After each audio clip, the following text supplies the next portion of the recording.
Bienvenidos a Economía en Breve número 245, en el que comentaremos lo más relevante del acontecer económico de México. Antes que nada, les deseo una temporada navideña llena de alegría con sus seres queridos y que el 2022 venga lleno de bendiciones para ustedes y para los suyos. Comienzo con un par de anuncios parroquiales. Como les comentaba la semana pasada, el 11 de enero voy a dar un par de conferencias por Zoom en 2 horarios y a grupos pequeños de no más de 15 personas, en las que daremos un repaso de lo que viene en el 2022, tanto en el entorno económico externo y nacional como en el ambiente político del país, junto a una sección de qué hacer como empresa o como inversionista. Los que estén interesados, por favor, mándenme un correo para apartar su lugar porque ya tengo algunos espacios ocupados. Les confieso que estaba preparando el anuncio en esta ocasión de que no habría programa de Economía en Breve la siguiente semana, ya que muchos se van de vacaciones y dejan de poner atención a los temas económicos, pero luego vi el tweet de mi amigo Jonathan Heath señalando que no hay que salir de vacaciones y que podrán ver el análisis y resumen de todos los indicadores que vienen la semana en mi programa, lo que me quitó el pretexto para hacer el programa 246. Muchas gracias, Jonathan, por tu amable comentario y espero que seas el primero en ver entonces el programa 246, que Dios mediante estaré subiendo a YouTube el próximo domingo 26 a las 8 de la noche. Pasando a los temas de la semana, me encantó la forma en que el Financial Times describió el notable cambio en la postura de varios bancos centrales que ahora comienzan a sentir los escalofríos que produce la inflación, comenzando a tomar acciones para cambiar su postura monetaria a un ritmo mucho más rápido a lo que se esperaba, muchos de ellos subiendo ya sus tasas de interés, destacando el Reino Unido y Noruega entre los países desarrollados y 9 economías emergentes desde Chile hasta Rusia. Con ello, la era del dinero sin costo parece estar llegando a su fin. El Banco Central Europeo destaca entre los grandes como el más dovish, emitiendo un comunicado que incluso parece contradictorio al señalar que todavía se requiere acomodación monetaria, es decir, seguir inyectando dinero para que la inflación se estabilice en la meta del 2%, cuando la inflación en Europa anda rondando el 5%. Mencionan que continuarán con su programa de compra de activos inyectando dinero hasta finales del 2022, cuando comenzarán a reducirlo. En su lectura de la inflación, básicamente interpretan que el repunte se debe a factores que comenzarán a disiparse en el 2022, permitiendo que la inflación descienda, y pronostican que para el 2023 la inflación regresará por debajo del 2%. Llama la atención que no comenten de forma más clara el riesgo de que las expectativas de inflación se pueden desanclar, como sí lo hacen otros bancos centrales, y han señalado varios economistas de primer orden. La inflación es un tema bastante técnico y complicado, como revela la falta de unanimidad entre las visiones que hay entre los economistas. Tal vez lo más difícil de entender es que con una postura más restrictiva, es decir, con tasas de interés más altas, no se busca hacer que los precios regresen a donde estaban, lo que se busca es que pierdan el impulso para seguir subiendo a un ritmo más rápido del que es aceptable. El problema es que si la inflación que estamos viendo adquiere inercia, vida propia, que es cuando se desanclan las expectativas y las personas empiezan a subir sus precios viendo la inflación pasada, entonces regresarla a su nivel aceptable requiere de un esfuerzo monetario y económico mucho mayor, con tasas de interés más altas por más tiempo. Por eso se discute entre los especialistas si los bancos centrales están actuando de forma preventiva o están reaccionando de forma tardía, ya que cuando van tarde en el combate a la inflación, el proceso es más desagradable y difícil.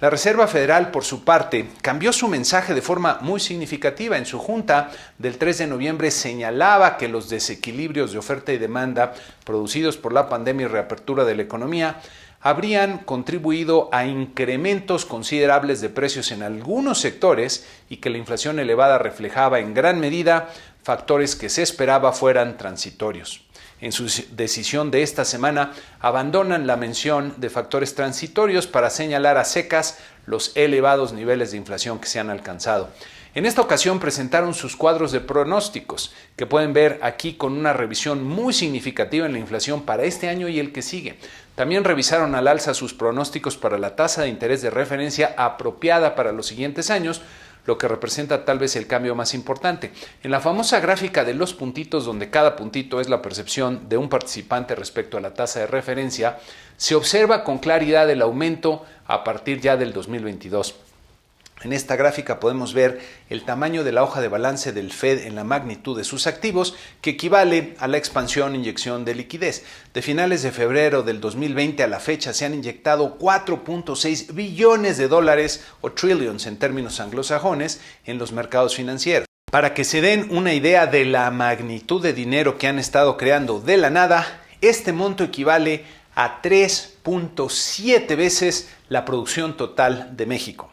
Powell dijo que comenzarían a reducir el ritmo de compra de activos a partir de enero, pero al doble de velocidad que habían anticipado en la decisión de noviembre, con lo que en marzo estarían terminando el proceso y dejarían de inyectar dinero a la economía. Con este anuncio, la Reserva Federal parece pasar a una condición más defensiva y más decidida ante la sorpresa que ha causado el repunte en la inflación. Como mencionábamos al principio, otros bancos centrales están ajustando rápidamente sus posturas monetarias, lo que implica mercados financieros internacionales menos holgados, y para las economías emergentes, los mercados dejarán de ser tan amigables como hasta ahora. Hay que notar que este cambio súbito en los mensajes y acciones revela que se acaban de dar cuenta de que van tarde en el combate a la inflación, como hemos comentado en este espacio en programas anteriores, aunque el Banco Central Europeo, por su parte, prefiere aferrarse a la creencia de que la inflación descenderá rápidamente en el 2022, lo cual me parece que es una apuesta muy riesgosa desde mi punto de vista.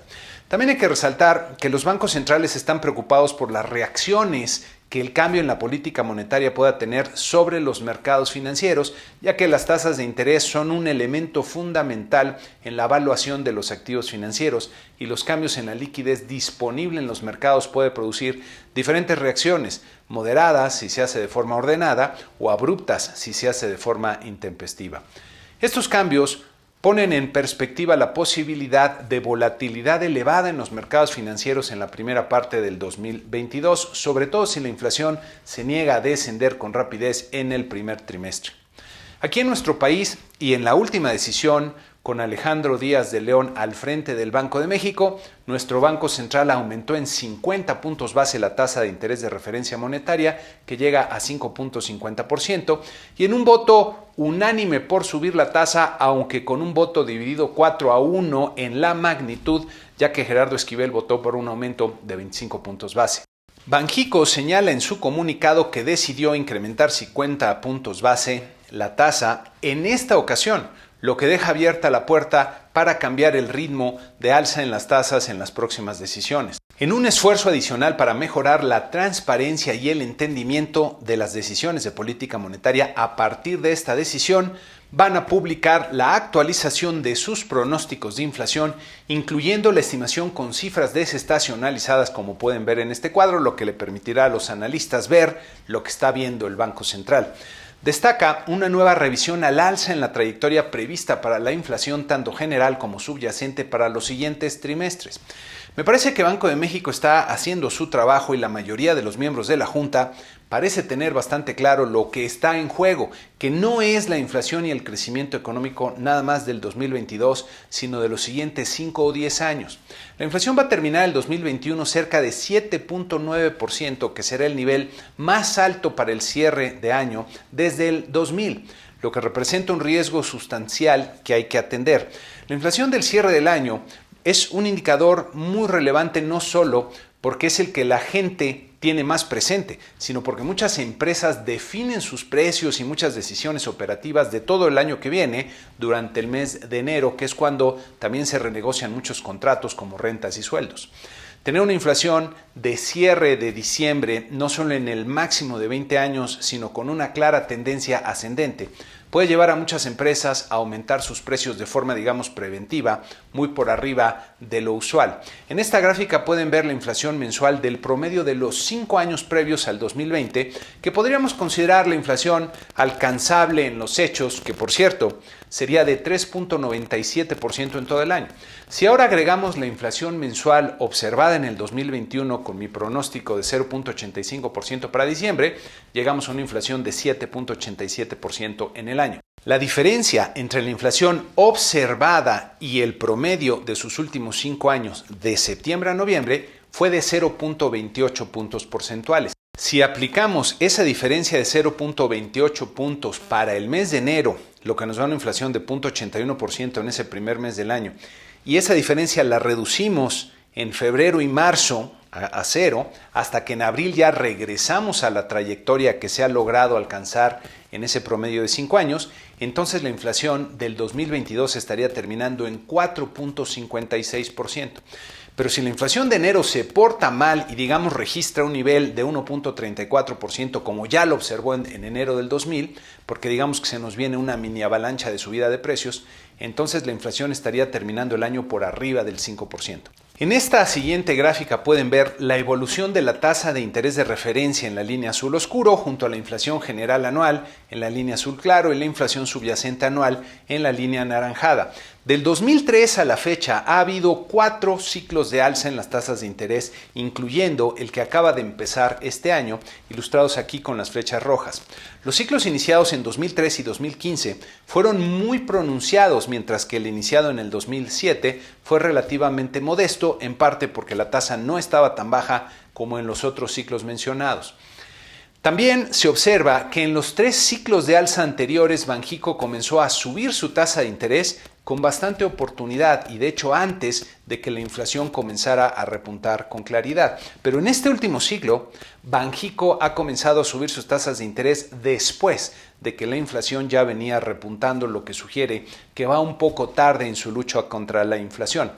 Desde luego, las circunstancias de estos últimos 2 años han sido inéditas y esto hace muy difícil tener una buena lectura de lo que pasa y la respuesta correcta que debe tener la política monetaria. Desde mi punto de vista, este ciclo de alzas que está iniciando tendrá que ser nuevamente muy intenso con la tasa de referencia subiendo por lo menos hasta el 7% en el 2022 y muy probablemente alcanzando niveles por arriba del 8% antes de que acabe el 2023, sobre todo teniendo en cuenta que la Reserva Federal también parece apuntarse a un ciclo de alza en la tasa de interés importante, lo que cambiará las condiciones para los mercados emergentes como México. Esto representa muy malas noticias para gobiernos y empresas altamente endeudadas con Pemex a la cabeza de las empresas emproblemadas.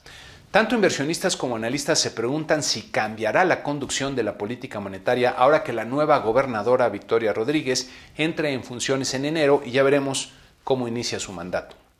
Esta semana, Banco de México también presentó los resultados de la encuesta de expectativas que realiza entre los analistas del sector privado y que pueden ver en este cuadro resumen. El cambio positivo de la encuesta de respecto a noviembre fue el incremento en el cambio en el número de asegurados en el IMSS tanto para este año como para el que sigue. En contraste, los pronósticos de inflación tanto general como subyacente se deterioraron para este año y el siguiente, como vemos aquí. Y eso que al recabarse la encuesta no se habían publicado todavía las cifras de inflación de noviembre, es decir, hay que esperar que vengan nuevos incrementos.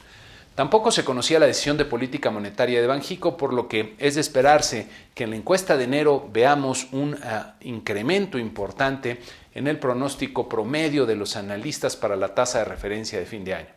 Regresando a Estados Unidos en la semana, también hubo indicadores relevantes con un balance, diría, negativo. Para empezar, los precios al productor se incrementaron 0.8% en noviembre, por arriba del 0.5% previsto por el promedio del mercado y alcanzando una tasa anual de 9.7%.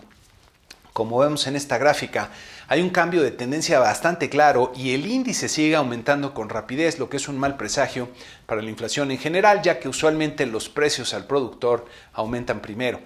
Las ventas minoristas crecieron 0.3% en noviembre, resultando un poco más débiles al crecimiento de 0.8% que se pronosticaba en el mercado, aunque como pueden ver en esta gráfica, todavía marchan por arriba de su tendencia prepandemia. La producción industrial también creció menos de lo previsto en noviembre, 0.5% observado contra 0.7% anticipado, como puede verse aquí en esta gráfica, se ha recuperado casi por completo. Esa es una buena noticia, aunque creció menos de lo esperado.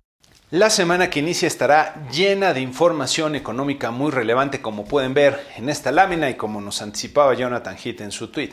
Y tal vez lo más relevante sea ver el indicador oportuno y posteriormente el IGAE, el indicador global de la actividad económica aquí en México.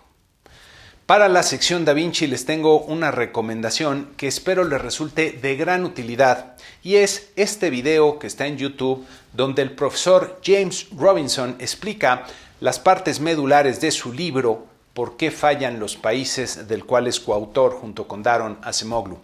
Robinson explica magistralmente, me parece, que la diferencia entre los países de altos y bajos ingresos se debe a las instituciones que han logrado construir, y aquellos que tienen instituciones inclusivas logran generar más prosperidad porque permiten el florecimiento del esfuerzo individual, mientras que aquellos con instituciones excluyentes, como México, por cierto, bloquean la generación de riqueza. Incluso menciona a México en su video. Al respecto, me gustaría hacer la siguiente reflexión sobre la generación de prosperidad y el concepto de capital, que me parece altamente incomprendido e incluso vilipendiado en la actualidad. Si a algunos de ustedes les gusta la carpintería, como a mí, conocerán bien la diferencia entre tener las herramientas básicas y tener herramientas modernas y adecuadas. No es lo mismo tener un taladro manual como el que ven aquí que un taladro inalámbrico, ya que con el segundo ocupas mucho menos tiempo para hacer hoyos o poner tornillos, es decir, eres mucho más productivo con tu trabajo. Un carpintero equipado con un taladro manual utilizará mucho más tiempo para hacer sus muebles que uno que tiene varios taladros inalámbricos. Las herramientas del carpintero son lo que llamamos los economistas bienes de capital que aumentan la productividad de su trabajo, le permiten hacer más en menos tiempo. Y cuando el carpintero que solo tiene el taladro manual ahorra suficiente dinero para comprarse un taladro inalámbrico, lo que está haciendo es invertir. Y los economistas decimos que está aumentando su acervo de capital, lo que le permitirá hacer más cosas en menos tiempo, es decir, ser más productivo, y eso le permitirá también bajar los costos de sus productos y hacerlos más accesibles para otras personas. A pequeña escala, viendo a las personas, es fácil entender estos conceptos, pero cuando nos vamos a escala social, es fácil perder de vista incluso estos conceptos tan básicos. El taladro inalámbrico representa un paso en la generación de prosperidad para la sociedad, ya que facilita una de las tareas más frecuentes en la producción de todo tipo de muebles. Pero se han preguntado qué se requiere para tener este tipo de herramientas disponibles en una ferretería. Y si vamos un poco más atrás en el tiempo, cuando todos los taladros eran manuales, a una persona se le ocurrió la idea de hacer un taladro eléctrico, y si buscan en Google encontrarán que fue el inventor australiano Arthur James Arnott quien en 1889 patentó el primer taladro eléctrico y 6 años después ya se había producido el primero en Alemania. Piense por un segundo todo lo que implica producir una de estas herramientas. No solo se requieren diferentes tipos de conocimientos, por ejemplo de electricidad, metalurgia o incluso de procesos industriales, sino que se requiere también toda una organización social para proteger tanto al que desarrolla el conocimiento como al que junta los recursos necesarios para producirlo y venderlo, es decir, al inversionista. Uno de los inventos, por cierto, que me parece más afortunado, y de acuerdo con esta lista de 10 que recopiló la cadena británica BBC, es el papel de baño, inventado en 1891 por Seth Wheeler. El progreso humano puede verse cuando algún individuo con nombre y apellido desarrolla alguna idea para crear o mejorar algo que va a resolver algún problema o atender una necesidad de otras personas y logra transformar esa idea en algún bien o servicio concreto. Imagínense vivir sin papel de baño. Una sociedad que protege a los emprendedores, que son aquellos que encuentran las necesidades que no están satisfechas en la sociedad o que pueden satisfacerlas utilizando menos recursos que los demás, es una sociedad que acumula capital a un ritmo mayor y por lo mismo genera más oportunidades de progreso económico para sus ciudadanos, genera más riqueza, más bienestar. Una sociedad que en cambio pone obstáculos a los emprendedores y no les garantiza recoger los frutos de sus inversiones a los inversionistas, es una sociedad que no progresa y genera mayor desigualdad y pobreza. Si de verdad nos preguntamos qué podemos hacer en México para generar mayor prosperidad, equidad y bienestar para nuestra población, la respuesta, me parece, pasa necesariamente por crear instituciones políticas y económicas incluyentes que permitan la participación armoniosa de todas las personas que quieran utilizar sus mejores capacidades en hacer lo que mejor saben y que también sea algo que sea valorado por los demás. Esta semana, por cierto, vimos cómo el presidente y Morena se lanzaron contra el Instituto Nacional Electoral, que decidió aplazar la consulta de revocación de mandato que quiere realizar el presidente en el 2022, pero que no tiene los recursos para hacerlo. Esto no es ninguna sorpresa, ya que varios analistas han venido advirtiendo que es parte de la estrategia para mantenerse en el poder. Que el INE es uno de los órganos electorales más caros del mundo tampoco es sorpresa, pero ojalá que la mayoría de los ciudadanos entendiera que esto se debe no a los sueldos de sus funcionarios, sino a la gran desconfianza inherente en la sociedad mexicana, que desconfía, diría comprobada razón, de los políticos y por lo mismo requiere una institución que genere procesos de alta confiabilidad y con muchos elementos que aseguren que se respete el voto popular para acceder al poder. Se ve venir una confrontación del presidente y Morena contra el INE, ya que es la institución que más les estorba para su propósito, pero ojalá la mayoría de los ciudadanos se den cuenta que el INE es, para bien o para mal, la institución que garantiza la democracia aún incipiente en nuestro país. Si se concreta el golpe sobre el INE con el gobierno actual, ganando su control de alguna forma, estaremos destruyendo una de nuestras instituciones inclusivas que menciona el profesor Robinson en su libro, retrasando nuestro desarrollo y encaminándonos a mayor pobreza y desigualdad. Ojalá la mayoría de los ciudadanos se den cuenta pronto que podemos estar mejor, pero mucho mejor que ahora, pero para ello necesitamos dirigir correctamente la estrategia de desarrollo hacia los caminos que de verdad generan prosperidad, y eso pasa por construir instituciones incluyentes que cada vez sean más sólidas. Y con eso terminamos este programa número 245 con las invitaciones usuales a que se suscriban al canal de YouTube, a que le den like al comentario si les gustó, que lo compartan entre aquellos a los cuales consideran que les puede seguir siendo de utilidad, que hagan sus aportaciones aquí a las cuentas que ya conocen y nos vemos en enero. Les deseo que pasen una excelente temporada navideña. No es cierto, nos vemos la siguiente semana con el siguiente programa. Que estén muy bien y que tengan una excelente Navidad, una excelente semana.